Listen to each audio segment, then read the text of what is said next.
16వ వచనంలో తెలుగులో కింద వస్తుంది ఆ భాగము, ఇంగ్లీష్లో ముందు వస్తుంది. నేను మిమ్మలను ఏర్పరచుకుంటిని. ఈ అంశంలో నుండి నిన్నటి దినం మనము మధ్యాహ్నం అనగా భోజనానంతరం జరిగిన కోడికలో దేవుడే మనల్ని ఏర్పరచుకున్నాడు. కావున ఇందులో మన వంతు లేకపోతే మన కృషి మనము చేసినట్టు ఏమీ లేదు. నాకు ఉంచుకోండి. ఆయన మనల్ని ఆకర్షించుకున్నాడు. అందుచేతనే మనము ఆయన యొద్దకు వచ్చినాం. యోహాను సువార్త 12వ అధ్యాయము 32వ వచనం. నేను భూమి మీద నుండి పైకి ఎత్తబడినట్లా అందరినీ నా యొద్దకు ఆకర్షించుకుంటాను. ప్రభువైన యేసుక్రీస్తు వారు మనలను ఆయన యొద్దకు ఆకర్షించుకున్నాడు. అయస్కాంతము దేన్ని ఆకర్షించుకుంటుంది? మట్టిలో పెడితే అయస్కాంతం ఉంది కదా, మ్యాగ్నెట్ అంటారు. మట్టిలో పెట్టండి, దాన్ని అలా తిప్పుతూ ఉండండి. దేన్ని ఆకర్షించుకుంటుంది? ఏమి? Iron particle. ఇనుపు చిన్న చిన్న ఇనుము యొక్క కణాలు ఉంటాయి, ఇనుపు ముక్కలు ఉంటాయి. వాటన్నిటిని ఏం చేస్తుంది? ఆకర్షించుకొని దాని దగ్గర అంటించుకుంటుంది. ఇప్పుడు ఆ ఇనుమును ఆకర్షించుకున్నప్పుడు ఆ ఆకర్షించుకునేది ఎవరు? ఇనుమా అయస్కాంతమా? అయస్కాంతం. అంతే కదా. ఆ ఇనుము దగ్గర వేరే ఇనుము పెట్టండి, ఆకర్షించుకుంటుందా? ఆకర్షించుకో. ఇనుము దగ్గర రాయి పెట్టండి, ఇత్తడి పెట్టండి, బంగారమైనా పెట్టండి, ఆకర్షించుకుంటుందా? అయస్కాంతంలో ఉంది ఆ శక్తి. కాబట్టి మన ప్రభువైన యేసుక్రీస్తు వారు మనకు ఆత్మ సంబంధమైన ప్రేమ యొక్క అయస్కాంతం. ఆయన ప్రేమ మమ్ములను బలవంతము చేయించినదంటాడు అపోస్తలుడు. The love of God constrains us, pulls us. మమ్మల్ని లాగేసుకుంటున్నాడు, మమ్మల్ని ఆకర్షించుకుంటున్నాడు. తన ఎద్దుకు మమ్మల్ని ఆయన లాగేసుకున్నాడు. ఇది ఏర్పరచుకున్న దేవుని యొక్క అద్భుతమైన కార్యం. కాబట్టి ఈ ఏర్పాటులో, ఈ ఏర్పరచుకునే విషయంలో మనం ఏమీ చేయలేని స్థితి. మొదటి ఏమందుకంటే మనము ఎఫెసు పత్రిక 1వ అధ్యాయము 4వ వచనంలో ఒక మాట చదువుతాను, చదవండి. ఎఫెసు పత్రిక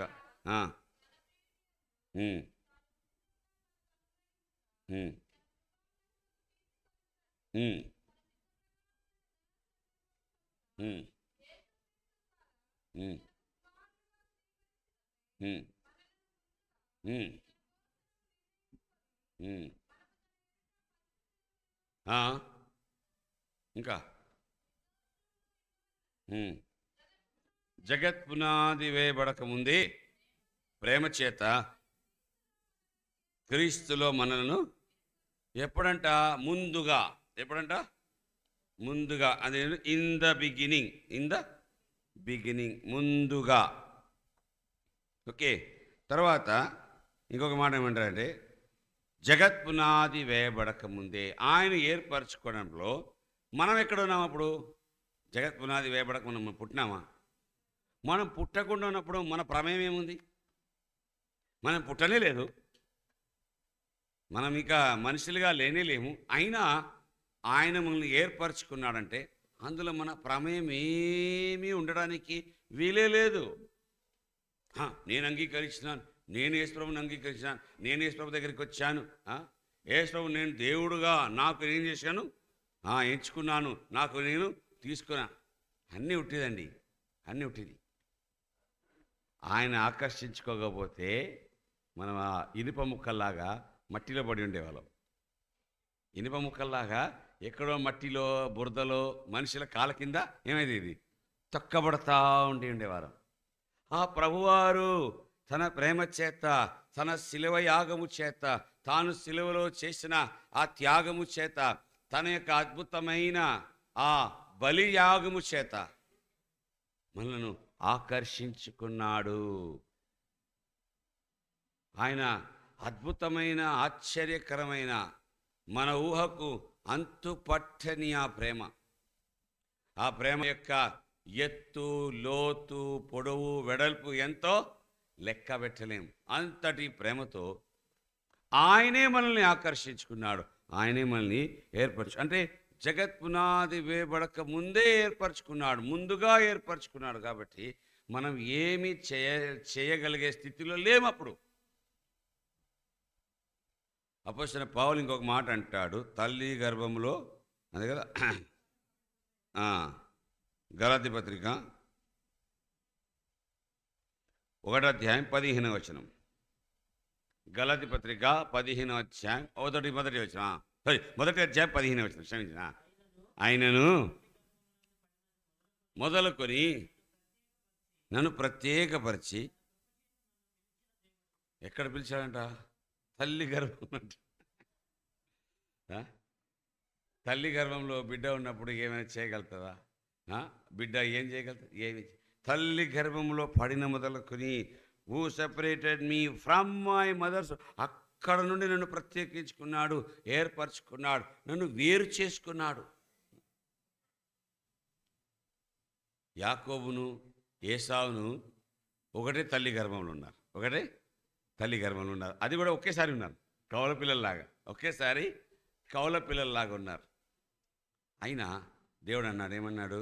నేను యాకోబును ప్రేమించి తిని ఏసావును, మలాకీ గ్రంథము ఒక మలాకీ గ్రంథము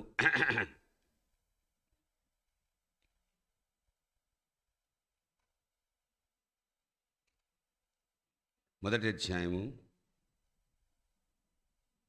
మలాకీ గ్రంథము 1వ అధ్యాయం ఎక్కడ ఉంది? 2వ వచనం, 2వ వచనం.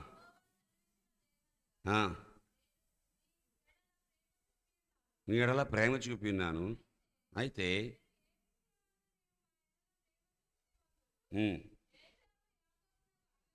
అన్నగాడా అయినను నేను యాకోబును ప్రేమించి తిని. ఒకటే తల్లి గర్భంలో ఉన్నారు. ఆ తల్లి గర్భంలోనే దేవుడు యాకోబు మీద తన దృష్టిని ఉంచినాడు, యాకోబును ప్రేమించినాడు. ఆయన ఎంతటి వాడైతాడో యాకోబుకు తెలియదు, కానీ దేవునికి తెలుసు. అందుచేతనే మనము అనేక పర్యాయములు మన సొంత జీవితాన్ని చూసుకొని నిరాశపడే వారంగా ఉన్నాం. ఎందుకంటే అయ్యో నేను ఏం చేయలేకున్నాను, నా పరిస్థితి ఇలాగుంది, నా గతి ఇలాగుంది, నా బ్రతుకు ఇలాగుంది అని చెప్పేసి చాలామంది వాళ్ళని చూసుకొని నిరుత్సాహపడి నిరాశపడేవారు ఉన్నారు. మనల్ని మనం చూసుకునేది కాదు, మనల్ని ఏమిగా దేవుడు చేసుకోగలుగుతాడో దాన్ని చూడాలి. మనం ఏమై ఉన్నామో మట్టి ముద్ద, మంటి యొక్క ముద్ద. మనల్ని రూపమిచ్చేది ఎవరు? కుమ్మరి. ప్రభు అంటాడు, నేను కుమ్మరిని, మీరు మన్నై ఉన్నారు. కుమ్మరి చేతిలో వెళ్తే ఆ మంటికి ఒక రూపం అనేది వస్తుంది. తన ఇష్ట ప్రకారమైన, తన చిత్త ప్రకారమైన రూపాన్ని కుమ్మరి మంటికి ఇవ్వడానికి శక్తిమంతుడు, లేకపోతే సమర్థుడు. ఎఫెసీ పత్రిక 1వ అధ్యాయం 3వ వచనం మరలా ఏం చేద్దంటే, తన చిత్తం యొక్క దయా సంకల్పమును బట్టి, మన ఇష్టాన్ని బట్టి కాదు. నాకు నచ్చాడు కనుక నేను యేసు ప్రభువును నమ్ముకోవడం లేదండి. నాకు నచ్చాడు, నాకు మేలు చేశాడు, నాకు మంచి చేశాడు, నాకు స్వస్థత ఇచ్చాడు, నాకు అది ఇచ్చాడు, నాకు ఇది ఇచ్చాడని నేను యేసు ప్రభువును నమ్ముకున్నానని కానే కాదు. నేను ప్రభువైన యేసు క్రీస్తు వారిని అంగీకరించుటకై ప్రభువే నన్ను నడిపించినాడు అనేది ముఖ్యం. నేను ఆయన అంగీకరించడానికి ఏమాత్రం ఇష్టపడలేదు. ఆయనే నన్ను ఆయనను అంగీకరించులాగున చేసిన వాడాయన. ఇది దేవుని యొక్క ఏర్పాటు యొక్క ఆత్మ సంబంధమైన అర్థం, ఆత్మ సంబంధమైన భావం. దీన్ని ఎలాగ మనం వివరించవచ్చు అంటే, ఇప్పుడు ఈ మందిరం ఉంది, మందిరం బయట ఒక గోడ ఉంది, మందిరం బయట ఏముంది? ఒక గోడ ఉంది. గోడ అవతల ఏముంది? ఒక రోడ్ అంటే దారి ఉంది. ఆ దారి పొడవున ఎంతోమంది రోజు వస్తూ పోతూ ఉంటారు. ఇదైనా కొంచెం లోపల ఉంది, ఆడ ఇంకా ఎదురుగా ఉంది కదా పెద్దది, ఎదురుగా రోడ్డు మీద ఉంది. అక్కడ కూడా గోడ ఉంది, పెద్ద రోడ్ ఉంది. అక్కడైతే అది ఏం రోడ్ అంటారు? Main road. ఆ మెయిన్ రోడ్ మీద రోజు ఎన్ని బండ్లు వెళ్తాయింది? లెక్క పెట్టారు ఎప్పుడైనా? అమ్మో, ఈ అంకులు ఏమేమి అడుగుతారు, ఎవరు పోయి కూర్చొని లెక్క పెడతారు. కొన్ని వందల వేల బండ్లు ఏమవుతుంది, మనుషులు ఎంతో మంది వెళ్తూ ఉంటారు. వాళ్ళు పోయేటప్పుడు వచ్చేటప్పుడు ఏం చేస్తూ ఉంటారు? ఆ గోడ మీద రాసి ఏం చేస్తారు? వాక్యం ఉంటుంది కదా గోడ మీద, వాళ్ళు కూడా రాసి పెట్టుకున్నారు. ఒక కాలంలో లేదు, ఇప్పుడు అందరూ రాసుకుంటున్నారు. మంచిదే, రాసుకోవాలా, సంతోషమే, రాయండి. మేము మ్యాంగ్లూరులో సేవ చేసేటప్పుడు ఒక సిస్టర్స్ ఉండేవాళ్ళు. వాళ్ళ ఇల్లు ఎట్లంటే పెద్ద ఇల్లు, పెద్ద గోడ ఉంది బయట.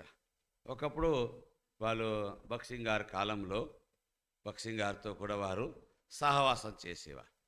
తర్వాత అక్కడ స్థానిక సంఘం లేని కారణాన వారు అటు ఇటు చెద్దరిపోతూ వచ్చారు. అయితే వాళ్ళ ఇంటి గోడకు మాత్రం బయట నుంచి పెద్ద అక్షరాలు ఏం చేశారు? వాక్యాలు రాసి పెట్టారు. అంటే ఇంటికి కూడా రాసుకోవచ్చు మనం, ఈ మందిరానికి రాయాలని మాత్రం కాదు, మన ఇంటి గోడకు కూడా ఏం చేసుకోవచ్చు మనము? వాక్యాలు రాయాలి. సొంత ఇల్లు అయినా కూడా బయటంతా వాక్యం రాపిస్తేసి, ఎందుకు? వచ్చేవాడు పోయేవాడు ఏం చేస్తూ ఉంటాడు? దాన్ని చదువుతూ ఉంటాడు. ఏదో ఒక రోజు ఆ వాక్యం ఆయన హృదయాన్ని ఏం చేస్తుంది?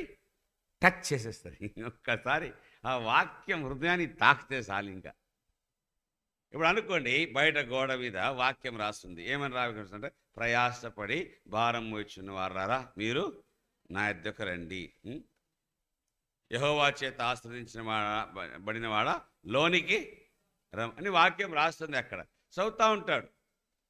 ఒక రోజుకి అనుకోండి 100 మంది చదివినారు. 100 మంది చదివినారు పోయేటప్పుడు, 100 మంది చదివినారు వచ్చేటప్పుడు. అయితే ఆ 100 మందిలో నుండి ఒక్కడు అనుకున్నాడు, అదే ఎవరో పిలిచినట్టుంది. ఈ వాక్యం చదివితే, ఈ వాక్యం చదివితే ఏమిటి? ఎవరో నా యొద్దకు రండి, లోనకు రండి అని పిలిచినట్టుందే బా, ఏదో పిలిచినట్టుంది. సరే లోపల పోయి చూస్తాను. ఏమంటారు? లోపలికి వస్తాడు. ఎక్కడికి వస్తాడు? ఆ గోడ దాటి మందిరం లోపలికి వస్తాడు. మందిరం లోపలికి వచ్చినప్పుడు సువార్త వింటాడు. ఏం వింటాడు? అంటే మందిరానికి వస్తే ఎవరికి? కొత్త వాళ్ళు వస్తే ఏం చేస్తాం మనం? పో పో పో పో అని చెప్తావా? ఏం చేస్తాం? కొత్త వాళ్ళు దేవుని ఇంటికి వస్తే మనం ఏం చేయాలా? వెళ్ళిపోమని చెప్పాలా? ఇప్పుడు ఏం చేయాలా? కూర్చోబెట్టి ఏం చేయాలా? సువార్త చెప్పాలా? అంతే కదా. ఆయనకు సువార్త చెప్పినప్పుడు ఆయన హృదయం ఏమవుతుంది? క్రీస్తు ప్రేమ చేత ఆకర్షించబడుతుంది. దేవుని ప్రేమ ఆయన హృదయాన్ని తాకినప్పుడు ఆయన మారుమనసు పొందుతాడు. మారుమనసు పొంది, ప్రభువా నేను పాపిని, నా పాపం క్షమించు, నీ రక్తంతో నన్ను కడుగు, నా హృదయంలో నీకు రమ్మని ఏం చేస్తాడు? ప్రభుని ఆహ్వానిస్తాడు. ఆహ్వానించినాక ఎంతో సంతోషం వస్తుంది. ఏమొస్తుంది ఆయనకు? సంతోషం వచ్చి లేస్తాడు బయటికి వెళ్ళడానికి. బయటికి వెళ్ళేటప్పుడు వాక్యం రాసింది. బయటికి వెళ్ళేటప్పుడు ఏముంది? మళ్ళీ లోపల నుంచి ఉంది కదా. ఇది ఎక్కడి నుంచి ఉంది? ఇప్పుడు బయటికి వెళ్ళేటప్పుడు గోడ తీస్తాడు పైన, అక్కడ రాసి ఉంటుంది, నీవు జగత్ పునాది వేయబడక ముందే ఏర్పరచబడి ఉన్నావు. ఇది బయట నుంచి తెలియదు. ఎప్పుడు తెలిసింది? లోపలికి వచ్చి అంగీకరించి అట్లా తీసినప్పుడు, అరే ఇదేందబ్బా అంటే దేవుని ఏర్పాటు ఎంత అద్భుతమైనది. పిలుపు అందరికీ ఉంది. పిలుపు అందరికీ ఉంది. దేవుడు ఏర్పరచుకున్న విషయం ఎప్పుడు తెలుసుకుంటారంటే లోనకు వస్తే. అక్కడ రాశాడు, లోపలికి రమ్ము, నా యొద్దకు రమ్ము, నేను నీకు విశ్రాంతి ఇస్తానని చెప్పి ప్రభు అంటున్నాడు. రా అంటున్నాడు. కానీ ఎవరైతే వస్తారో, ఎవరైతే ఆ పిలుపును అందుకుంటారో, ఎవరైతే ఆ పిలుపును మానించి ప్రభు దగ్గరికి వచ్చిన వారై ఉంటారో, వారు ఎప్పుడైతే అంగీకరించి ఆ వెనక మళ్ళా చూస్తారు కదా, అదే గోడ ఒకవైపు ఉంది రమ్ము, మరొక వైపు ఉంది జగత్ పునాది వేయబడక ముందే నీవు ఏర్పరచబడి ఉన్నావు. అయితే దారెంబడి పోయేవారికి అదేం అర్థం కాదు. ఏమి? ఏర్పరచబడి ఉన్నారనే సంగతి వారికి తెలియదు.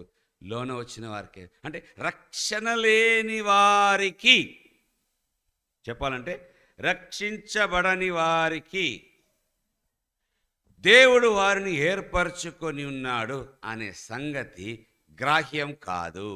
ఎంత ప్రయత్నించగలరు. కొంతమంది పెద్ద పెద్ద బైబిల్ కాలేజీలకు వెళ్ళిపోతారు. మంచిదే, బైబిల్ కాలేజీ ఉండకూడదని నేను చెప్పం. బైబిల్ చదువుకోవాలా, బైబిల్ గురించిన ఏమంటారు ఇతిహాసము, ఉపన్యాసము ఏమేమి ఉంటాయి కదా, ఎన్నెన్నో వాళ్ళకు చాప్టర్స్ ఉంటాయి, ఎన్నెన్నో సబ్జెక్ట్స్ ఉంటాయి. అవన్నీ సబ్జెక్ట్స్ అంతా వాళ్ళు థియాలజీలో చదువుతారు. చదువుకోవడంలో తప్పేం లేదు. కానీ అది చదువుకున్నంత మాత్రాన దేవుడు వారిని ఏర్పరచుకొని ఉన్నాడని వారు గ్రహించలేరు. ఎందుకు? గోడ ఒకటి ఉంది, గోడ యువతల ఉంది కమ్, గోడ అవతల ఉంది చోజన్. ఇటు అటు చూస్తే కమ్, ఇటు వస్తే చోసన్ అని తెలుస్తుంది. కాబట్టి ఎప్పటి వరకైతే ఒక వ్యక్తి క్రీస్తుకు వెలుపల ఉన్నాడో, అవుట్ ఆఫ్ క్రైస్ట్, అతనికి దేవుని ఏర్పాటు అర్థం కాదు. ఎవరైతే ఒకడు క్రీస్తులో వస్తాడో, అంటే క్రీస్తునందున్న వారికి, రోమపత్రిక 8వ అధ్యాయం 1వ వచనంలో రాయబడిన మాట చదవండి. రోమన్స్ 8:1. క్రీస్తు యేసు నందున్న వారికి, ఏమిటి క్రీస్తుకు వెలుపల ఉన్నవారు అర్థం చేసుకోరు. క్రీస్తు నందున్న వారికి ఏం తెలుస్తుంది? నాకు శిక్షా విధి లేదు. క్రీస్తు నందున్న వారికి 2 కొరింథీ 5వ అధ్యాయం 17వ వచనం. కాగా ఎవడైనాను క్రీస్తు నందున్న ఎడలా వాడు నూతన సృష్టి అంట, పాతవి గతించెను, ఇదిగో సమస్తమును కొత్తవాయనని కింద ఫుట్నోట్లు ఉంటుంది. ఇప్పుడు క్రీస్తుకు బయట ఉన్నవారు వారు కొత్తవారు కాలేరు, వారు నూతన సృష్టిగా మారలేరు. ఎందుకు? బయట ఉన్నారు. ఏర్పరచబడిన వారు ఎప్పుడైతే లోపలికి వస్తారో అప్పుడు వారు తమ ఏర్పాటును, ప్రభు తమను ఏర్పరచుకొని ఉన్నారు అనే ఆ సంగతిని పూర్తిగా గ్రహించగలుగుతారు, అర్థం చేసుకోగలుగుతారు. వారి జీవితంలో ఆ దేవుని యొక్క ఏర్పాటును అన్వయించుకొని ఆనందించగలుగుతారు. అంతవరకు ఇది సాధ్యం కాదు. అందుచేతనే రక్షణ, మారు మనస్సు, నూతన జన్మానుభవం చాలా ప్రాముఖ్యమైన విషయం. అది లేకుండా అంత వ్యర్థమైపోతుంది. మొట్టమొదటిగా మనం చూసుకుంటే నేను అంటాడు దేవుడు. ఐ హ్యావ్, నేను దేవుని చేత ఏర్పరచబడిన వాటికి కొన్ని వాక్యానుసారమైన నిదర్శనలా ఏమంటారు? వాక్యానుసారమైన వాడు ఏం పదం అది? నిదర్శనలు అంటారా ఏమంటారా? ఆధారం అంటారా? సరే, ఓకే. ద్వితీయోపదేశ కాండం 7వ అధ్యాయం, డిట్రానమీ చాప్టర్ 7లో ఉన్నాయి. రండి, ద్వితీయోపదేశ కాండం 7వ అధ్యాయము 6వ వచనం మొదటి చదవండి. నీవు నీ దేవుడైన యెహోవాకు ప్రతిష్ఠిత జనమా, సమస్త జనముల కంటే నిన్ను ఎక్కువగా ఎంచి నిన్ను తనకు స్వకీయ జనముగా ఉండుటకు ఏర్పరచుకున్నాడు. ఎవరు ఏర్పరచుకున్నారు? ఇశ్రాయేలు వారు యెహోవాను ఏర్పరచుకోలేదు. యెహోవా దేవుడు ఇజ్రాయెల్ని ఏర్పరచుకున్నాడు. ఎప్పుడు ఏర్పరచుకున్నాడు? వారు అబ్రహాములో ఉన్నప్పుడే, వారు ఆదాము యొక్క మూడో కుమారుడైన సేతులో ఉన్నప్పుడే, నోవాహు యొక్క 3 కుమారులలో వారు యాపేతులో ఉన్నప్పుడే వారిని దేవుడు ఎంచుకున్నాడు. అంటే వారి యొక్క పితృలలోనే వారిని ఎంచుకుంటూ వచ్చాడు. అబ్రహాములో ఉన్నారు, ఇస్సాకులో ఉన్నారు, యాకోబులో ఉన్నారు. అక్కడ నుండి ఇట్లా విభజనలు మీకు కనబడతా ఉంటాయండి. వేరువేరుగా అయిపోతూ ఉంటుంది. ఆదాము నుండి ఒకవైపు కైన్ వెళ్ళిపోయినాడు, ఒకవైపు సేతు, అంతే కదా. హాబేలు అయితే అక్కడే చనిపోయినాడు. హాబేలు యొక్క బదులుగా దేవుడు హవ్వ చెప్పింది, నాకు మరొక కుమారుని దేవుడు ఇచ్చా అని చెప్పేసి అతనికి సేతు అని పేరు పెట్టాడు. అంటే ఇతనికి బదులుగా. సేతులో కూడా ప్రభువైన యేసు క్రీస్తు వారి యొక్క చాలా ప్రాముఖ్యమైన యొక్క విషయం కనబడుతుంది. అంటే బదులుగా ఇవ్వబడ్డాడు, బదిలీలో ఇవ్వబడ్డాడు. మీకు నాకు బదులుగా ప్రభువైన యేసు క్రీస్తు వారు శిలువలో మరణించినాడు. అదే మన సేతు. తర్వాత కిందికి వచ్చినప్పుడు నోవా దినాల్లో చూడండి, నోవాహు ఆదికాండము 3 కుమారులు ఉన్నారు కదా, షేమ్, హామ్, యాపేత్. ఓకే, షేమ్, హామ్, యాపేత్ ఉన్నారు. ఇప్పుడు హాము పొరపాటు పడ్డాడు. హామ్ ఏమైనాడు? పొరపాటు పడ్డాడు, శపించబడ్డాడు. హాము శపించబడ్డాడు, హాము యొక్క కుమారులు శపించబడ్డాడు. తర్వాత యాపేతు యొక్క కుమారులు, తర్వాత షేమ్ యొక్క కుమారులలో షేము యొక్క కుమారులు ఎవరొచ్చారు? కిందికి వస్తామా? 10వ అధ్యాయంలో 11వ అధ్యాయంలో షేము వంశావళి. షేము వంశావళిలో అబ్రహాం వచ్చాడు, అంతే కదా. రియు కుమారుడు మరలా అబ్రహాం అనేవాడు షేము యొక్క వంశావళి వచ్చాడు. కాబట్టి ఇక్కడ వేరైపోయినారు. హాము యాపేతు సెపరేట్ అయిపోయినారు. ఇప్పుడు ఎవరు వచ్చారు? సేతు తర్వాత ఇప్పుడు షేము ఎంచబడ్డాడు, షేము ఎంచుకోబడ్డాడు. షేము తర్వాత అబ్రహాము. అబ్రహాంలో 2 అయినారు.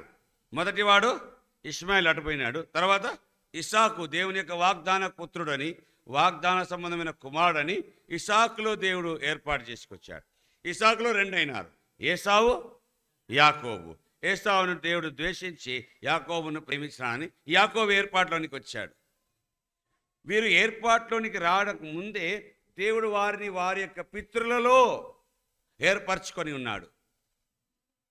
యాకోబు నుండి 12 గోత్రాలు వేరైనవి. ఆ 12 గోత్రాల నుండి యూదా గోత్రము సెపరేట్గా వచ్చింది. యూదా గోత్రంలో ప్రభువైన యేసు క్రీస్తు వారు ఈ లోకంలో జన్మించడం జరిగింది. దావీదు కుమారుడుగా ఈ లోకానికి ప్రభువైన యేసు క్రీస్తు వారు వచ్చారు. ఎందుకంటే ఆ ఏర్పాటు, దేవుని యొక్క ఏర్పరిచిన ఆ విషయం. అందుకే దేవుడు అంటున్నాడు, నేను మిమ్మల్ని ఏం చేసినాను? ఏర్పరచుకున్నాడు. ఇశ్రాయేలు, నేను మిమ్మల్ని ఏర్పరచుకున్నాను. ద్వితీయోపదేశ కాండము 7వ అధ్యాయంలో 6వ వచనం చదివింది. 7వ వచనం చదవండి. ఇప్పుడు 7వ వచనం కూడా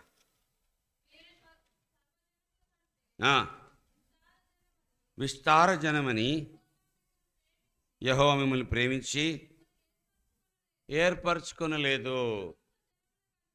జనాలన్నిట్లో మీరు అన్ని జనములలో లెక్కకు ఎవరున్నారంట? తక్కువ ఉన్నారు. అందరి జనాల్లో ఇశ్రాయేలు వారు తక్కువ జనం ఉన్నారు. ఎప్పుడైతే యాకోబు ఐగుప్తు దేశానికి వచ్చి ఎంతమంది ఉన్నారంట? 70 మంది, అంతే కదా. ఆది కాండము యాకోబు ఐగుప్తుకు వచ్చిన సందర్భంలో అక్కడ రాయబడుతుంది ఆయన ఎంతమంది వచ్చినారనేది. 46వ అధ్యాయంలో టోటల్ నంబర్ అక్కడ ఇస్తాడు. 27th వర్స్లో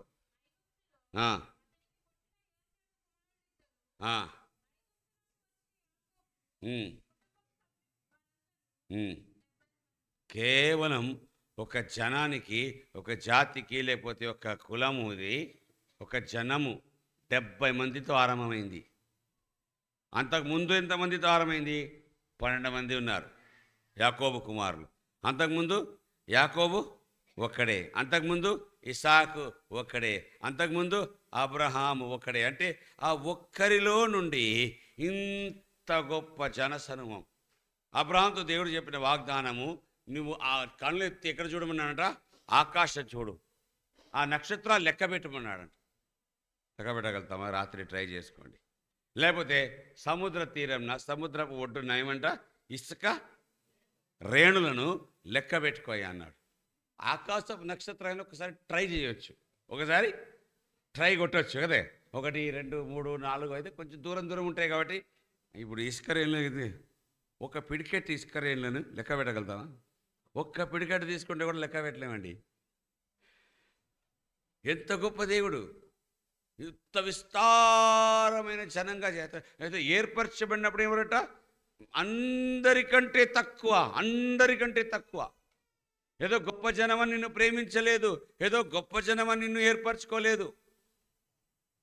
గొప్ప వారిని ప్రేమించే వారి లోకంలో చాలామంది ఉంటారు. ఉన్నవారిని, గొప్పవారిని, ఆస్తి గలవారు, అంతస్తు గలవారు, అందం గలవారిని, బాగా చదువు, పేరు, ప్రఖ్యాతి, పెద్ద ఉద్యోగం గలవారు, ఉన్నవారిని ప్రేమించేవారు చాలామంది ఉంటారు. లేని వారిని ప్రేమించేవారు ఎవరు లేరు.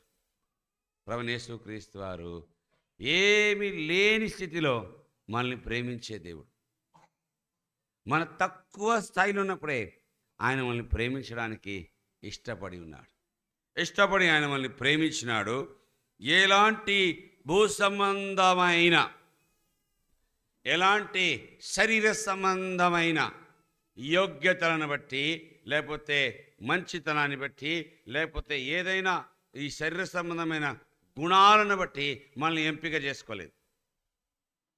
మనల్ని ఎంపిక చేసుకున్నానంటే కేవలం ఆయన దయా సంకల్పమైన చిత్తమును బట్టి. ఆయన మన చిత్తంతో మనల్ని ఏర్పరచుకోలేదు, తన చిత్తముతో మనల్ని ఏర్పరచుకున్నాడు. ఎందుకంటే అప్పుడు మనకు చిత్తమే లేదు కదా. మనమే లేనప్పుడు మన చిత్తం ఎక్కడ ఉంది? మనమే పుట్టలేదు, మన ఉనికే లేదు. మన చిత్తం ఎక్కడి నుంచి వస్తాయి? మన ఇష్టం ఎక్కడి నుంచి వస్తాయి? మన కోరిక ఎక్కడి నుంచి వస్తాయి? మనము ఏమంటారు, మన తీర్మానం ఎక్కడి నుంచి చెప్తాను? చాలాసార్లు మనం ఒక మాట అంటూ ఉంటాం, సేవకులు కూడా మేము అంటూ ఉంటాం, ప్రభు కొరకు తీర్మానం చేసుకో, ప్రభు కొరకు తీర్మానం చేసుకో, ఈరోజే అంగీకరించు, ఈరోజే అంగీకరించు, ఈరోజే తీర్మానం చేసుకో. ఎంత చెప్పినా కానీ వాళ్ళు తీర్మానం చేసుకోలేరు. ఎందుకు? ప్రభు యొక్క ప్రేమ వారి గ్రహించినప్పుడు, ప్రభు యొక్క ఆకర్షణలోనికి వారి వచ్చినప్పుడు వారు తీర్మానం చేసుకోవాల్సిన ఆలస్యం ఉండదు. అక్కడ ఆటోమేటిక్గా ఆకర్షించబడి వచ్చేస్తారు. ప్రియమైన వారలారా, దేవుని ఏర్పాటు మన ఊహకు మించినది, మన జ్ఞానానికి మించినది. దాన్ని మనం అంతు పట్టలేం. అలాంటి ఏర్పాటు ఆయన. అదే ద్వితీయోపదేశ కాండంలో 14వ అధ్యాయంలో 2వ వచనం చదవండి. డ్యూటరానమీ 14:2. మీ దేవుడైన యెహోవాకు నీవు ప్రతిష్ఠిత జనము, మరియు యెహోవా భూమి మీద ఉన్న సమస్త జనములలో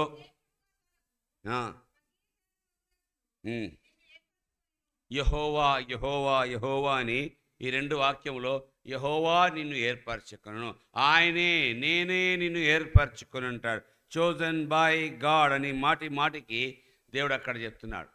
ఈ మాట కొత్త నిబంధనలు కూడా భక్తులు మనకు రాసి ఉంచాడు. మొదటిగా అపోస్తుల కార్యములో 22వ అధ్యాయంలో చదువుతామండి. అపోస్తుల కార్యము 22వ అధ్యాయము 14వ వచనంలో అపోస్తులైన పౌలు వల్లించి ఈ మాట తాను చెప్తా ఉన్నాడు.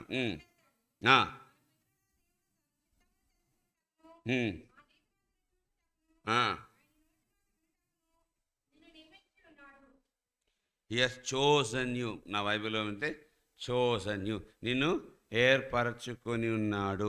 ఎవరు చెప్పారు ఈ మాట? ఎవరితో చెప్పారని ఉంటాయి కదా మీకు స్కూల్లో. Who said to whom? చెప్పండి. ఎవరితో చెప్పాను? త్వరగా చెప్పాలి, బైబిల్ తీసి చూడండి. ఎవరితో చెప్పాను ఈ మాట? గట్టిగా చెప్పాలా? జవాబు ఇవ్వాలా? నాకు నిద్రపోతా అంటే ఇంకా మళ్ళీ లాభం లేదు మీటింగ్లో. ఏమన్నా గట్టిగా చెప్పండి అమ్మా. అననీయ షౌలుతో చెప్పినాడు. ఎప్పుడు చెప్పినాడు? దమస్కులో వచ్చినప్పుడు. దమిష్కులో ఉన్నాడు షౌలు. ఎక్కడ ఉన్నాడు?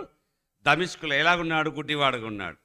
దేవుడు ఎవరిని? అననీయని పొమ్మన్నాడు. అననీయ ఇష్టపడ్డాడా పోవడానికి? నేను పోను ప్రభు, ఆయన చంపేస్తాడు, నన్ను చంపేస్తాడు, నన్ను చెరలేస్తాడు, పో అని చెప్పాడు. షౌలు తాను దేవుని యొక్క దర్శనం పొందాడు. పొందిన తర్వాత గుడ్డివాడైనాడు.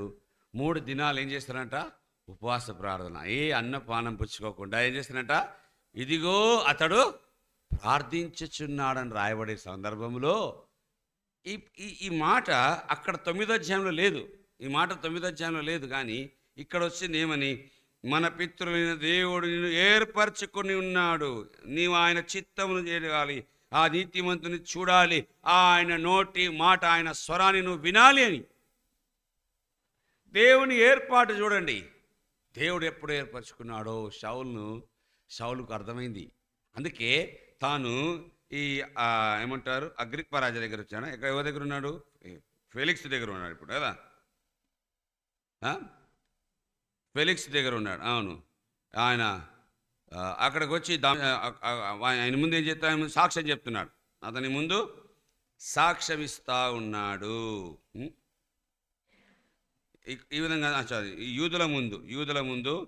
యూదులందరి ముందు ఆయన అననీయ వచ్చి నాతో ఇట్లా అన్నాడు అంటున్నాడు. అననీయ వచ్చి నా గురించి ఇట్లా అన్నాడే, దేవుడు నన్ను ఏర్పరచుకొని ఉన్నాడని. ఈ ఏర్పాటు గురించి ప్రజలు విన్నప్పుడు చాలా కోపగించుకున్నాడు. కోపగించుకున్నాడని అక్కడ చదువుతాం చూడండి. ఆ, 22వ వచనం.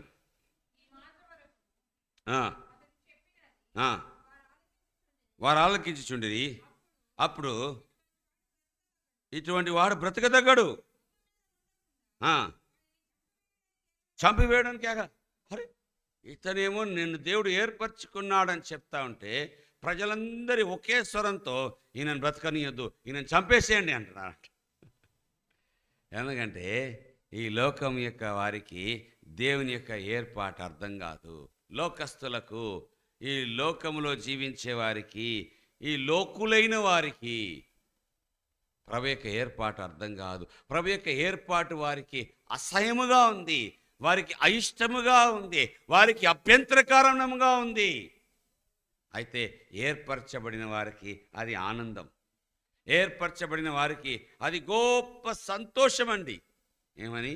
దేవుడు నన్ను ఏర్పరచుకున్నాడు. ఈ మాట అపోస్తులైన పౌలు సౌలుగా ఉన్నప్పుడు విన్నాడు, విని ఈ మాట నమ్మాడు. అది ఆయన జీవితంలో సాక్షాత్తు నెరవేర్చబడింది. మరొక మాట చదువుతామా? అపోస్తులైన పేతురు చెప్పిన మాట చదువుతాం. 1 పేతురు 4వ అధ్యాయం. 1 పేతురు, ఇప్పుడు పౌలు చెప్పిన మాట చూసాము, పేతురు చూస్తాం. 1 పేతురు 2వ అధ్యాయం 4వ వచనం, క్షమించండి, 2:4, 2:4. మనుషులు విసర్జించడానికి ఇందాక చూసాం కదా, సౌలును కూడా దేవుడు ఏర్పరచుకున్నాడు అన్నప్పుడు వాళ్ళందరూ విసర్జించేసినా. దేవుని దృష్టికి ఏర్పరచబడింది అమూల్యమును ప్రభునిద్దుకు వచ్చిన వారై.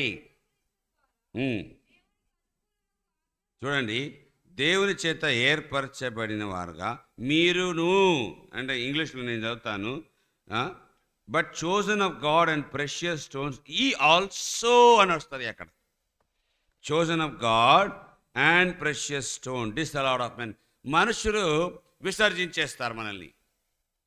మనుషులు ప్రభు అయిన యేసు క్రీస్తు వారు నన్ను ఏర్పరచుకున్నాడయ్యా, ప్రభుని యేసు క్రీస్తు వారు నన్ను రక్షించుకున్నాడయ్యా, ప్రభుని యేసు క్రీస్తు వారు నా జీవితాన్ని మార్చినాడయ్యా అని మనం మనుషుల దగ్గరికి పోయి చెప్తే మనల్ని వెలవేస్తారు, మనల్ని తీసి పారవేస్తారు, మనల్ని చీ అని దూరం చేస్తారు.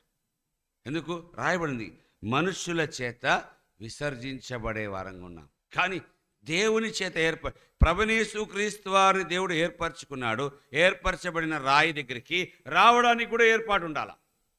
ఏర్పరచబడిన రాయి దగ్గరికి మీరును సజీవమైన రాళ్ళవలే వచ్చినారు. వచ్చినప్పుడు సజీవమైన రాళ్ళైనారు. చూడండి, మళ్ళీ చదవండి దాన్ని, 4, 5, 2 కలిసి చదవండి. అప్పుడు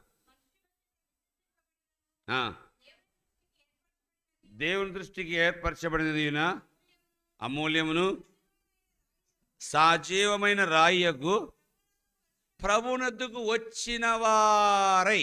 ప్రభునద్దుకు రావాల్సిన ఆ ఏర్పాటు ఉండాలి. ప్రభు దగ్గరికి రావడానికి ప్రభు యొక్క ఏర్పాటు ఉంది అని ఎప్పుడు తెలుసుకుంటాం? వచ్చినప్పుడు తెలుసుకుంటాం. వచ్చేంతవరకు తెలుసుకోరు. దేవుడు ఫలానాని ఏర్పరచుకున్నాడు, ఫలానాని ఏర్పరచుకోలేదు అని మనం చెప్పడానికి లేదు. దేవుడు ఇంతటి వారిని అంతటి వారిని అని ఏర్పరచుకోవడం లేదు. దేవుని ఏర్పాటులో అందరు ఉన్నారు, కానీ వచ్చేవారు పొందుకుంటారు, రాని వారు ఏం చేస్తారు? పోగొట్టుకుంటారు. అది బాధాకరమైన విషయం. ఏర్పాట్లో అందరు ఉన్నారు, ఫలానా ఉన్నారు, ఫలానా లేరని మనం చెప్పలేం. కానీ అందుకునేవారు, పిలుపును అందుకున్నవారు, పిలువబడిన వారు అనేకులు, అయితే ఏర్పరచబడిన వారు ఎందుకట్లా? మరి ఏర్పాటు లేకపోతే ఎందుకు పిలవాలా? రోమపత్రిక 8వ అధ్యాయం నిన్నటి దినం చదివినాము. ఆయన ముందుగా ఎరిగెను, వారిని నియమించెను, నియమించిన వారిని పిలిచెను, పిలిచిన వారిని నీతిగా తీర్చెను, నీతిగా తీర్చిన వారికి మహిమపరచెను. పిలుపుకు ముందే ఉంది కదా, ఏముంది? నియమించినాడు, ఎరిగినాడు, ఏర్పరచుకున్నాడు అనేది పిలుపు కన్నా ముందే ఉంది కదా. పిలుపు ఉంది అందరికీ, ప్రయాసపడిన వారులారా అందరికీ, అందరూ పాపులైన వారందరికీ ప్రభు యొక్క పిలుపు ఉంది. కానీ అందుకోవడానికి ఇష్టపడని వాడు తన చేతులారా దేవుడిచ్చిన సదవకాశమును, దేవుడిచ్చిన భాగ్యమును ఏం చేస్తారంటే చేతులారా పోగొట్టుకుంటున్నారు.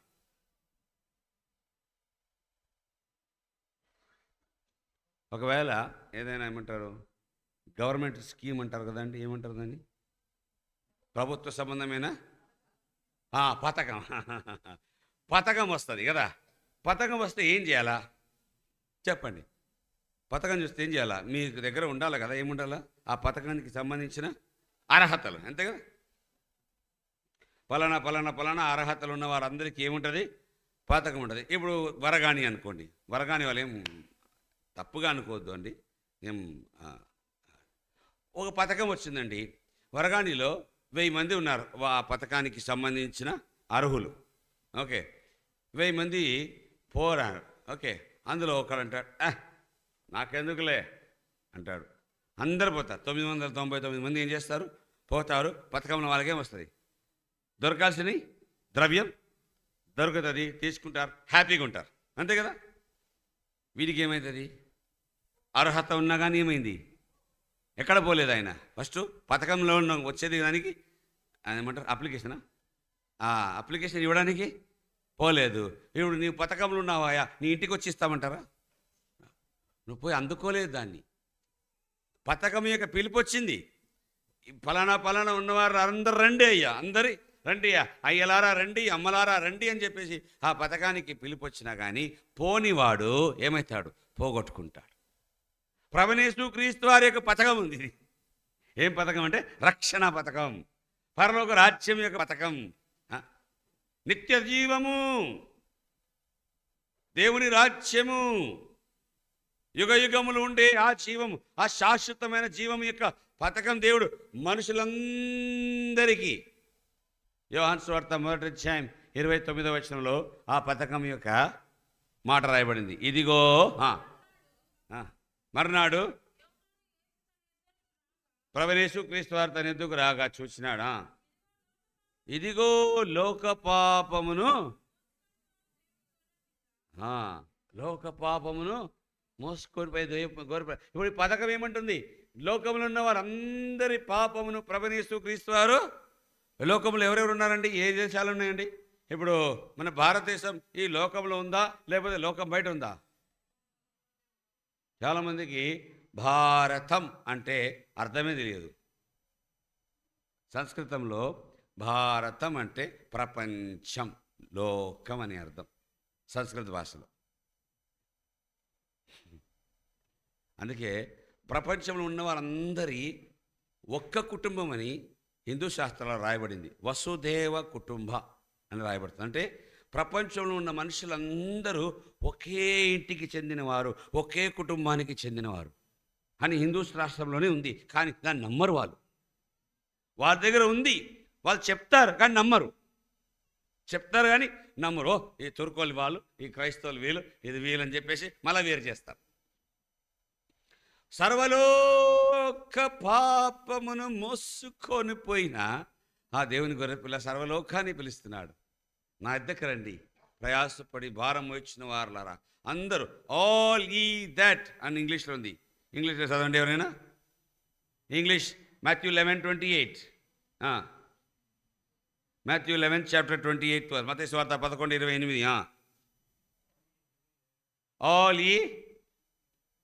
Don't read in mobile, please. I don't allow mobile reading in this house of God.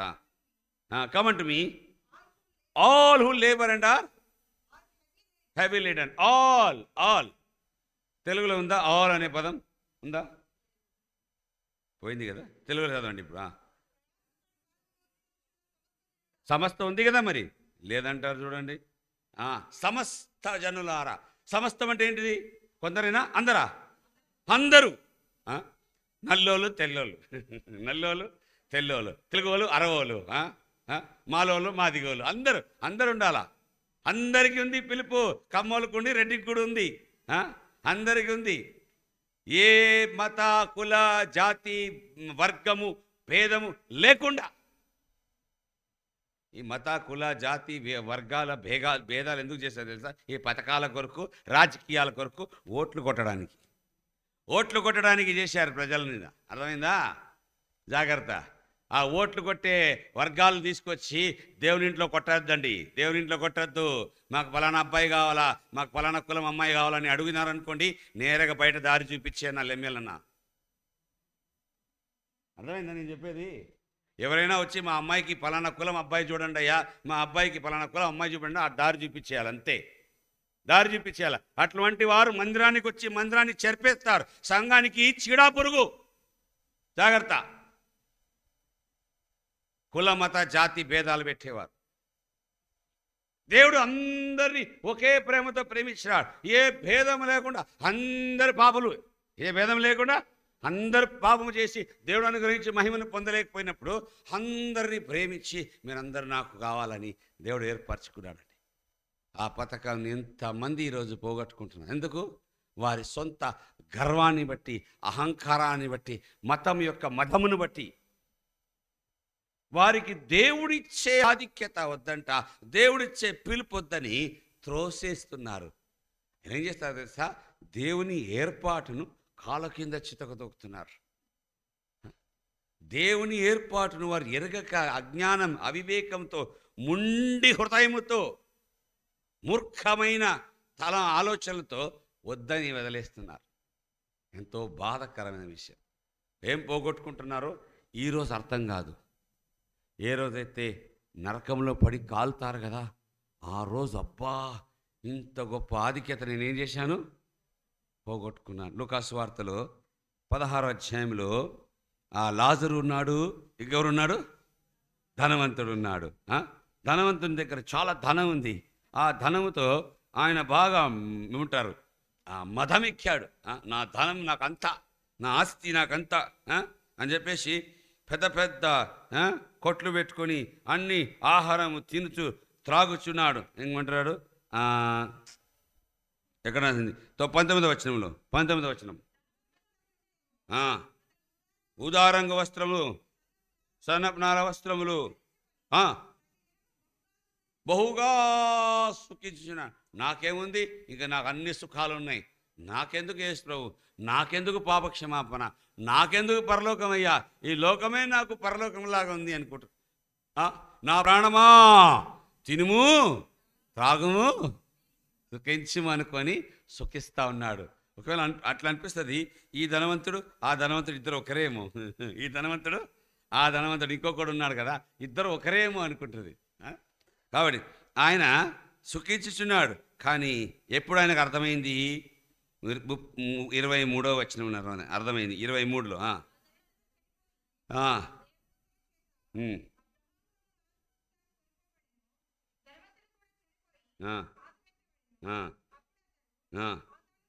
పాతాళములో బాధపడుచున్నప్పుడు కళ్ళెత్తి ఆనుకొనిన లాజరును చూసినాడు. చూడండి, ఎప్పుడు అర్థమైంది ఆయనకు? ఆ పాతాళంలో పడి, అగ్నిగుండంలో పడి బాధపడుచున్నాడు.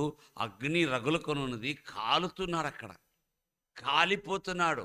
అయ్యో మంట మంట మంట మంట అని కేకలేస్తూ తండ్రి అయిన అబ్రాహమా అంటాడు. ఏమంటాడు?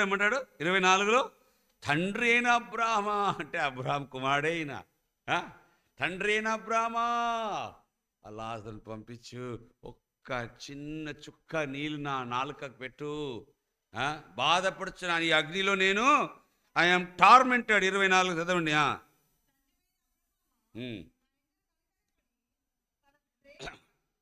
తన రేలు కొన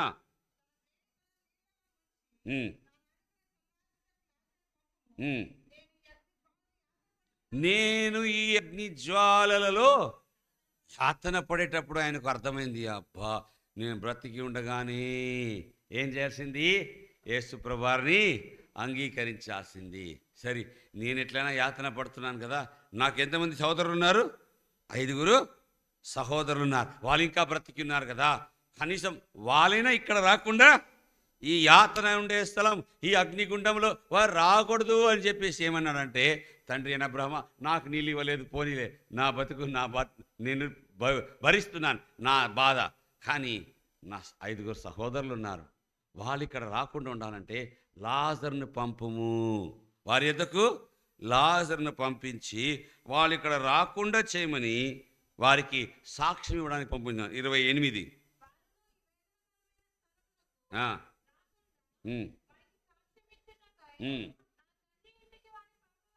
ఇప్పుడు లాజరు అక్కడికి వెళ్ళి ఏం సాక్ష్యం ఇవ్వాలా చెప్పండి మీరు? చెప్పాలా? ఏం నేను అబ్రాహాం రమ్మని కూర్చున్నానని సాక్ష్యం ఇస్తాడా? కాదు. ఏం సాక్ష్యం ఇస్తాడు? అయ్యా, నన్ను పంపించింది ఎవరు? మీ పెద్దన్న. మీ మీ పెద్దన్న నన్ను ఇక్కడికి పంపించడానికి అబ్రాహాంకి చెప్పినాడు తండ్రికి. కాబట్టి తండ్రి నన్ను పంపాడు. ఆయన గురించి చెప్పడానికి వచ్చాను. ఆయన ఎక్కడున్నాడు తెలుసా? ఆయన ఎక్కడున్నాడు?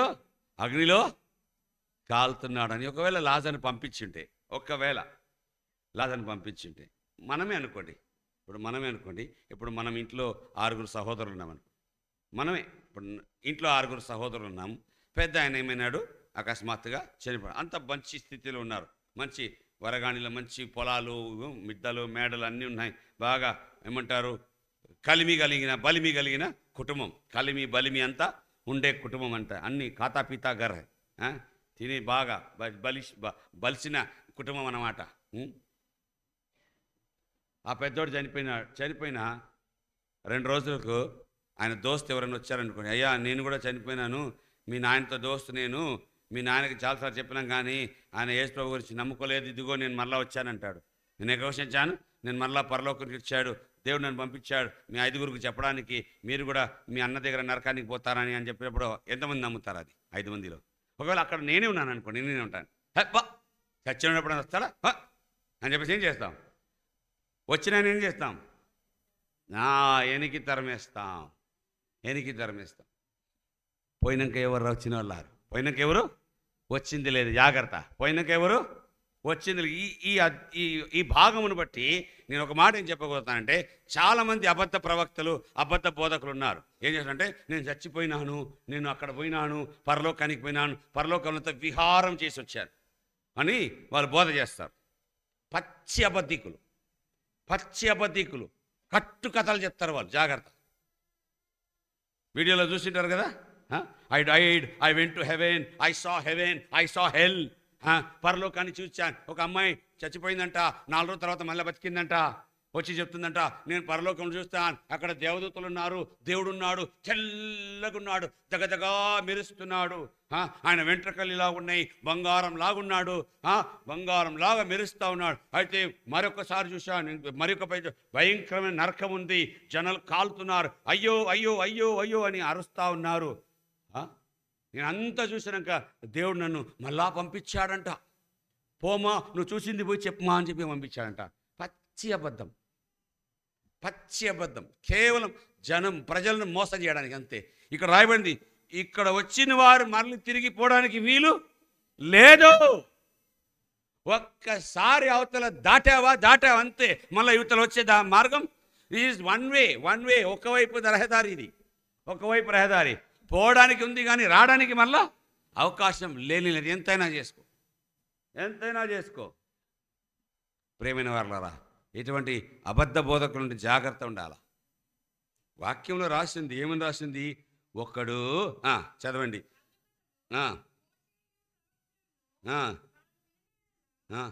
వినని ఎడల మృతులలో నుండి నమ్మరయ్యా, వాళ్ళు నమ్మరని తండ్రి అయిన అబ్రహాము చెప్తున్నాడని ప్రభువైన యేసుక్రీస్తు వారు తెలియపరిచినాడా? చదవండి, ఇలా 31. అందుకతడు మోషేయు ప్రవక్తలు చెప్పిన మాటలు వారు వినని ఎడలా.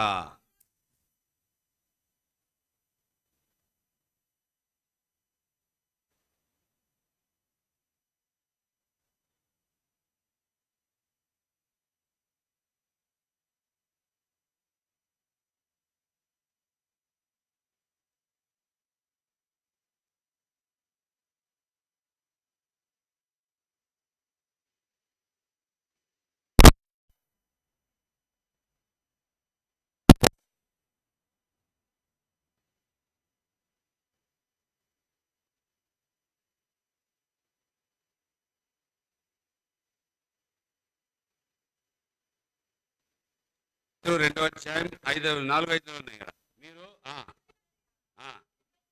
లోకం విసర్జించింది కానీ దేవుడు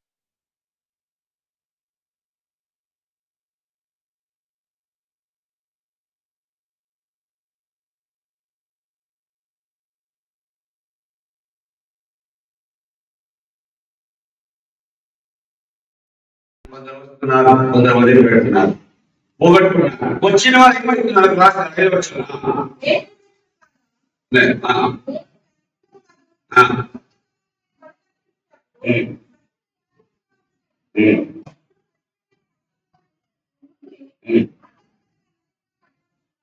ఇంగ్లీష్ కొంచెం వ్యత్యాసం ఉంది.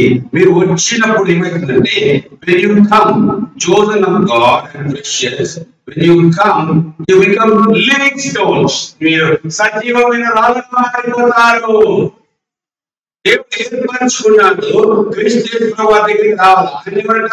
సజీవమైన రాయి. సజీవమైన రాయి దగ్గరికి వచ్చిన వారందరూ సజీవమైన రాళ్ళుగా మార్చబడతారు. వచ్చిన వారు బ్రతుకుతారు, రాని వారు చచ్చిన వారు. ఎఫెసీ పత్రిక 2వ మొదటి వచనం 5వ వచనం 2 ఎఫెసీ పత్రిక 2వ 5వ వచనం. చచ్చిన వారి ఉండగా ఎవరితో కూడా క్రీస్తు దగ్గరికి వస్తే కదా, క్రీస్తుతో కూడా ఆయనను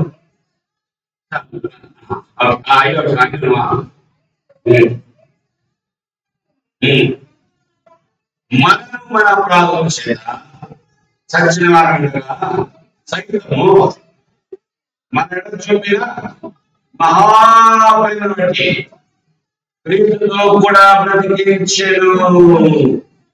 కృప చేత మీద రక్షించబడ్డారు. ఈ రక్షణ ఎప్పుడు వచ్చింది? జీవం వచ్చినప్పుడు. క్రీస్తు ప్రభు దగ్గరికి వచ్చిన వారిని ఎవరు? ఆయన పిలిచాక వచ్చామండి. ఆయన దేవుని ఎవరు రాలేదు, ఆయన పిలుపులేని ఎవరు రాలేదు. పిలుపు లేకుండా వచ్చిన వారు ఎవరైనా ఉంటే వాళ్ళు మాట్లాడతారు ఏమంటే, స్నేహితుడా, నువ్వు పెళ్లి వస్త్రం లేకుండా ఇచ్చడికి ఎలా వచ్చింది? నీకు పిలుపు లేకపోతే ఎట్లా? యూదులలో చాలా ఆచారం ఉంది కదా, ఆచారం ఉండాలా ఉండకూడదా? అన్న కలపై పంపించమంటారు. 3 రోజులు ఏం చేస్తాడు చెప్పండి? ఆచారం ఉండాలా ఉండకూడదా? ఉండాలా? ఏ ఆచారం ఉంది? ఏమేమి ఆచారం పెట్టుకుంటే చెప్పండి. ఉండాలని చెప్పేది ఎవరమ్మా? అమ్మాయి ఉండాలని చెప్పింది చెప్పాలి. ఏ ఆచారం కావాలని తెలియదు. అన్ని ఆచారాలు తెలిసిందే లేదు. పూజ నాకు తెలియ ఆచారాలు లేదు. చెప్పండి, ఏ ఆచారాలు కావాలి?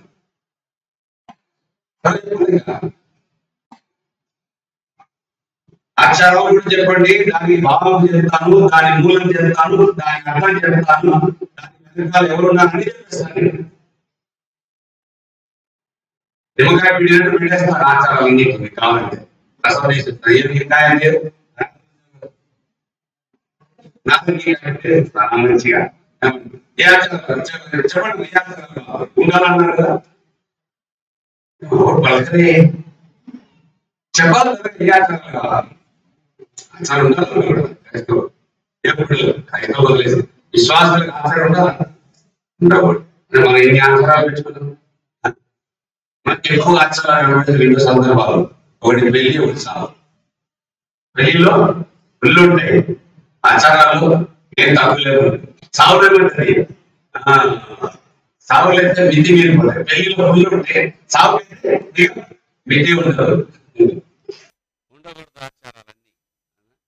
ఎందుకంటే బైబిల్లో ఒక మాట చదివేసి ముందుకెళ్తాం. ఎందుకంటే ఆచారాలతో ఏమవుతుందని చెప్తున్నాను. చదవండి. లూకాసు వార్త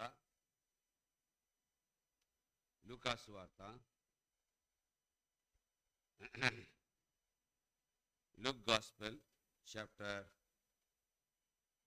10.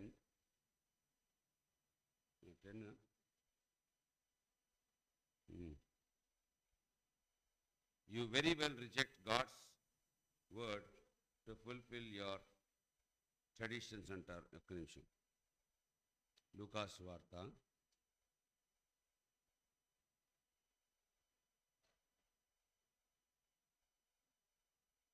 10.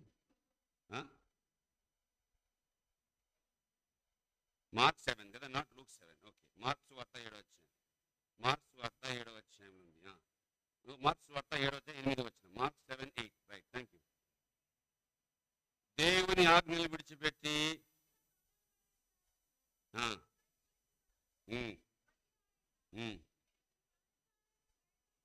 ఉమ్.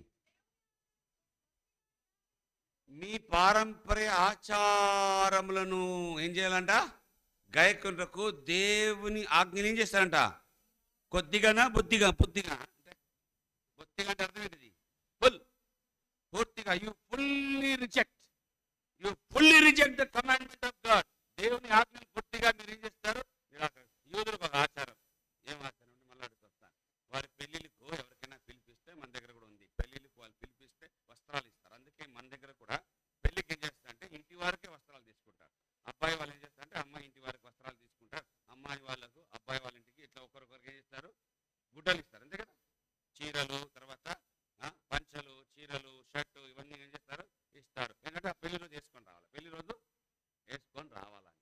యూదులకి ఏముంటే ఆచారం అంటే ఎంతమందికి పెళ్లి పిలిపిస్తారో ఆ పిలుపు పత్రిక కాదు, పెళ్లి వస్త్రం ఇస్తారు. పత్రిక ఇవ్వరు. మనకి ఇప్పుడు పత్రిక పద్ధతి వచ్చింది. ఆ పాతకాలంలో ఎవరు పత్రిక కొట్టేవాళ్ళయ్యా? ఎవరు పత్రిక కొట్టేది కాదు. పెళ్లి ఫలానా ఇంట్లో ఉంది అని చెప్పేసి ఆ ఇంటి నుండి ఒక బట్టలు, ఒక జత దుస్తులు వాళ్ళకి వెళ్తాయి. ఆ పెళ్లి రోజు వారి అదే దుస్తులు వేసుకొని రావాలా. ఇంకోటి ఏమంటే అందరికి సమానంగా ఇస్తారు. డబ్బున్న వానికి మంచిది, డబ్బు లేని వారికి తక్కువ ఇవ్వరు. మనం అట్లా చేస్తాం. మనం అట్లనే చేసేది. మనకు 10 మంది బంధువులు ఉన్నారనుకోండి, 10 మందికి బట్టలు కొనాలంటే మనం షాప్కి వెళ్తే అన్నా ఇద్దరు కలిసి అందరికి సమానంగా కొంటామా? లేదు లేదు లేదు. ఎవరు మనకు పైసలు పార్టీ ఉంటారో వాళ్ళకు కొంచెం ఖరీదు కొంటాం, కాస్ట్లీ కొంటాం. ఎవరు పైసలు తక్కువ ఉన్నారో వాళ్ళకు మామూలు చీర కొనేస్తాం, మామూలు పంచ కొనేస్తాం, లేకపోతే ఆ లుంగి కొనేస్తాం. అంతేగా. యూదులు అట్లా కాదు, అందరినీ సమానంగా చూస్తారు. అందుకే ఏం చేస్తారు? అందరికీ ఒకేలాంటి వస్త్రాలు ఇస్తారు. ఆ వస్త్రాలు వేసుకున్న వారే ఆ పెళ్లి విందులోనికి లోపల ఆహ్వానించబడతారు. వస్త్రం లేనివాడు పెళ్లి విందులోనికి రాలేదు. అందుకే ప్రభువు యేసుక్రీస్తు అంటాడు మొదటి వార్తలో ఆ స్నేహితుడితో, స్నేహితుడా నువ్వు పెళ్లి వస్త్రం లేకుండా ఇచ్చటికి ఎలా వచ్చితివి? అతడికి జవాబు లేదు. ఎందుకు? అతడు తలుపున రాలేదు. ఎక్కడ రాలేదు? తలుపులో నుంచి రాలేదు. చాలా మందికి మనకు తెలుసు, కొంతమంది ఇప్పుడు పిల్లవని పెళ్లికి ఏమంటారు? పిల్లవని వెళ్ళడానికి పోతా ఉంటారు, అంతే కదా. మేము ప్రభుని నమ్ముకోకముందు చేయకూడదు, కానీ చేశాం. ఎక్కడైనా బాంబేలో ఉన్నాం కాబట్టి ఎక్కడైనా పెళ్లి జరుగుతూ ఉంటుంది కదా, బాగా దూకొని అన్ని చేసుకొని స్టైల్ కొట్టుకొని గాగల్స్ వేసుకొని లోపల దూరిపోతాం. రాత్రి పెళ్లిళ్ళు కూడా, రాత్రి పెళ్లి కూడా గాగల్స్ వేసుకొని పోతాం. ఎందుకు పోతాం? పోయేది శుభ్రంగా తినేది, గాయమైపోయేది, అక్కడి నుంచి ఉచ్చు అయిపోయేది అనమాట. ఎవరో తిండిపోతాం, దాంట్లో తాగుడు దొరికితే అది కూడా చేసుకొని పోతాం, అంతే. పెళ్లిలో అని కూడా ఉంటాయి, తినేది ఉంటుంది, తాగేది కూడా ఉంటుంది. క్రైస్తవ పెళ్లిలో మనం ఎక్కువ తాగడానికి ఉంటుంది కాబట్టి కావాల్సిగా పోయేది ఎందుకు? కేవలం తారాయి తాగడానికి. ఇక్కడ ఈ అవస్థలు స్నేహితుడు వస్త్రం లేకుండా వచ్చాడు. ఎందుకంటే పిలుపు లేదు ఆయనకు. పిలుపులో ఆయనకు వస్త్రం దొరకలేదు. చాలా మంది ఈ దినాల్లో ప్రియమైన వారులారా, చాలా మంది అలాంటి వారు ఉన్నారు. ఒకరు కాదు, ఇద్దరు కాదు. యూదా పత్రిక త్వరగా ముగిస్తారు, 5 నిమిషాలు. మన సెకండ్ ఉంది కదా, సెకండ్ సెషన్ ఉంది, 5 నిమిషాల్లో ముగించేస్తారు. యూదా పత్రికలో 1వ అధ్యాయం ఉంది, 4వ వచనం చదవండి. యూదా పత్రిక 4వ వచనం.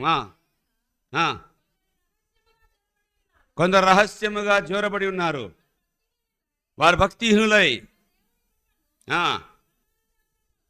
కామాతురత్వములకు దుర్వినియోగం పరుచుకొని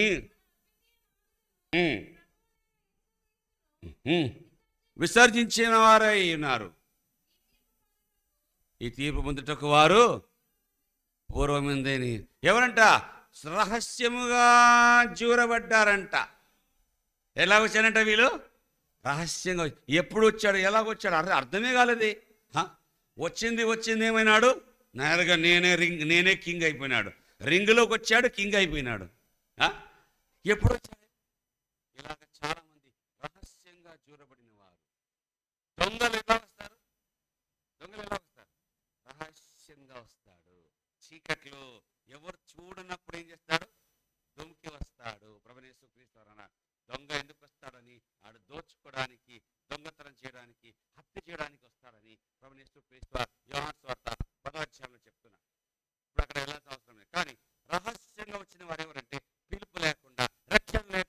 మారు మనసు లేకుండా, నూతన జన్మానుభవం లేకుండా సంఘంలోకి వచ్చేసాడు. సంఘంలోకి వచ్చి క్రమంగా ఏం చేస్తారంటే పెద్దరికం తీసేసుకున్నాడు. పెద్దరికం తీసుకుని ఏం చేస్తారు, ఇంకా అంత నాది అని కూర్చుంటారు. జాగ్రత్త, మనం అలా ఉండకూడదు. పిలుపునందుకున్నవారు, ప్రభువా నన్ను పిలుచుచున్నావు, యేసు పిలుచుచున్నాడు. రీజియస్ దినకరన్ గారి చాలా మంచి పాట అది. యేసు పిలుచుచున్నాడు, యేసు అழைకిరాను. ఎంత ప్రేమతో పిలుస్తున్నాడండి. ప్రతి పాపిని పిలుస్తున్నాడు, నశించిపోయే ప్రతి వ్యక్తిని దేవుడు పిలుస్తా ఉన్నాడు. యేసు క్రీస్తు వారి మూలమున ఆయన యందు ఏర్పరచుకున్నాడంట. ఎఫెసీ పత్రిక 1:3-4 చూసారు. ఆ క్రీస్తునందు మనల్ని ఏర్పరచుకున్నాడు. ప్రభువైన యేసు క్రీస్తు వారి నందు, అది తర్వాత చూస్తాం. కానీ ఆ ప్రభువైన యేసు క్రీస్తు వారి లేకపోయింటే మనకు ఏర్పాటు ఉండేది కాదు. ప్రభువైన యేసు క్రీస్తు వారు లేకపోయింటే మనకు పిలుపు ఉండేది కాదండి. మనల్ని పిలవడానికి వచ్చాడు. ప్రభువైన యేసు క్రీస్తు వారు అన్నారు, నేను పాపులను పిలవచ్చితినిగా నీతిమంతులను పిలవ రాలేదు, నశించిపోయే దానిని వెదకి రక్షించుటకు మనిషి కుమారుడుగా ఈ లోకానికి వచ్చినాడు. నువ్వు ఆ పిలుపుని అందుకున్నావా? ప్రియ సోదరుడా, సహోదరి, మీరు ఈరోజు ఏ విధంగా ప్రభువైన యేసు క్రీస్తు వారి దగ్గరకు వచ్చినారు? నా సొంతంగా వచ్చినాను, నా ఇష్ట ప్రకారంగా వచ్చినాను, నేను కోరుకొని వచ్చినా అనుకుంటే వ్యర్థం. ప్రభు పిలిచినాడయ్యా, ఆయన పిలుపుని అందుకున్నాను. ప్రభు పట్టుకున్నాడయ్యా. ఆయన పిలిచేది మాత్రం కాదు, ఆయన పట్టుకునేవాడుకున్నాడు. ఆయన పట్టుకొని ఆకర్షించుకున్నాడు. నేనైతే దూరముగా పారిపోతా వచ్చాను, అయితే ప్రభు నన్ను పట్టుకున్నంత ఆయన దగ్గర తీసుకొచ్చాను. ఒక్క నిదర్శనం ఏమనగా, లాజరు చనిపోయి ఎన్ని 4 దినాలు. 4 దినాల్లో వాళ్ళ అక్క చెప్తుంది, మార్తమ్మ చెప్తుంది, అయ్యా ఇప్పటికి ఏమైపోయింటాడు, కుళ్ళిపోయి దుర్వాసన వస్తూ ఉంటుంది ఆయనకు. ప్రభు ఏం చేశాడు, ఆయన్ని పిలిచాడు. లేపలే, ఏమన్నాడు, పిలిచాడు. లాజర్ బయటికి రా అని పిలిచాడు. చచ్చిన లాజర్ లేచి రాగలిగితే మీరు నేను లేచి రాలేమా అండి? ప్రభు దగ్గరికి రాలేమా? ఆయన పిలుపును అందుకోలేమా? ఆయన పిలుపులో ఎంత శక్తి ఉందండి. ఆయస్కాంతం కంటే బలమైన శక్తి, పరలోకపు శక్తి, పునరుత్థాన శక్తి, శిలువ శక్తి, ఆయన రక్తం యొక్క శక్తి, మనల్ని ఆకర్షించి రక్షించే శక్తి అండి. మార్చివేసే శక్తి, నూతన జన్మానిచ్చే శక్తి, నూతన సృష్టిగా చేసే శక్తి, పాత వాటిని గతింపజేసే శక్తి, నూతనమైన వాటిని ప్రారంభింపజేసే శక్తి. ఈ శక్తి ప్రభువైన యేసు క్రీస్తు వారు ఏర్పాటులో చూపిస్తున్నారు. ప్రభు వాక్యం దీవించుగాక ప్రార్థిస్తాం.